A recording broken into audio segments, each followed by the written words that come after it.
I'm NAZ Today meteorologist Lee Bourne coming to you on Thursday, July 14th, and we continue with one of the more pronounced and extended dry spells in recent memory here right in the middle of the monsoon, going on just about 2 weeks now with no rain and nearly a cloud in the sky. And what that's meant is hot days along with cool nights. We take just a look back at where we've been this week in Flagstaff.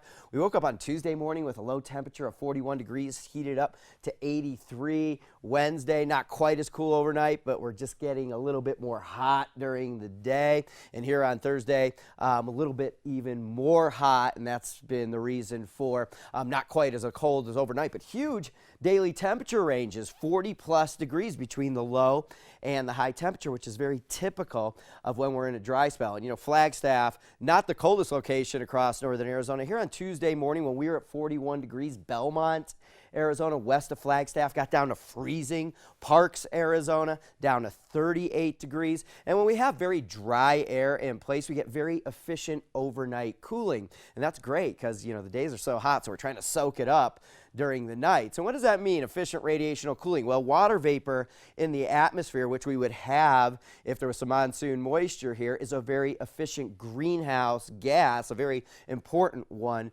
as well. It actually re-radiates what heat the earth loses at night back down to us at the surface. So on a clear night, the earth losing all its heat off to space, and we cool off very efficiently. You get a little bit of cloud cover or even water vapor in the atmosphere, and we don't get as cold at night, and that's more typical during the monsoon. So we've been, running a few degrees above average with our daytime highs and a few degrees below average or well below average with some of those cool mornings with our overnight low temperatures. So we look at the Thursday satellite image, and there's not a cloud in the sky across northern Arizona, and you can barely find any monsoon moisture. It's still all down in Mexico, but there's just not that much of it. We're still in a very monsoon type weather pattern, although that is about to change for us. The current weather pattern for us right now, we still have very active trough of low pressure moving through the western United States. That coupled with the high pressure cell that's usually responsible for bringing monsoon moisture, well, that's right on top of us right now. So the overall flow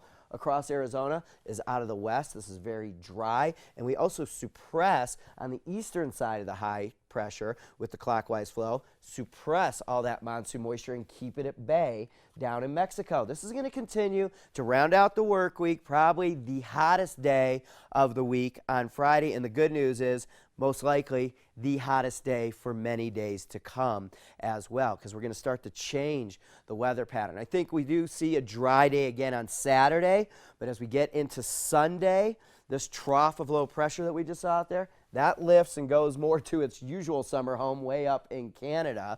And then we have the high pressure building in all the way from the East Coast. This is our, the monsoon high pressure that we sometimes call the Four Corners high pressure, also the Bermuda high pressure. It's actually building in all the way from the East Coast, and we're on the western periphery of it. And when that happens, our flow turns to a more south-southeasterly. This starts to begin this coming Sunday. I think we see cloud cover develop with some very isolated type showers and thunderstorms across northern and central Arizona. But then by Monday, the monsoon window opens up, and we're back in a much more typical mid-late July type weather pattern with daily rounds of scattered showers and thunderstorms, cloud cover, and obviously that'll cool things off as well. And we could certainly use the rain. 2 weeks now going on without any precipitation. So all right, we keep it dry here into Saturday. Sunday, I'm thinking we're dry as well, although models are trending a little bit up with the moisture making its way in on Sunday. We start to nudge those high temperatures down.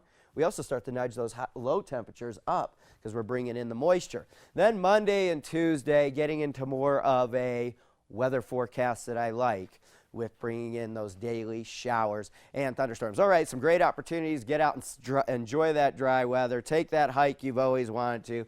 Get out, and great swimming, boating weather down across the desert locations that are hot. But we go right back into those dailies and thunderstorms, daily showers and thunderstorms, as I mentioned here next week. Can't come soon enough.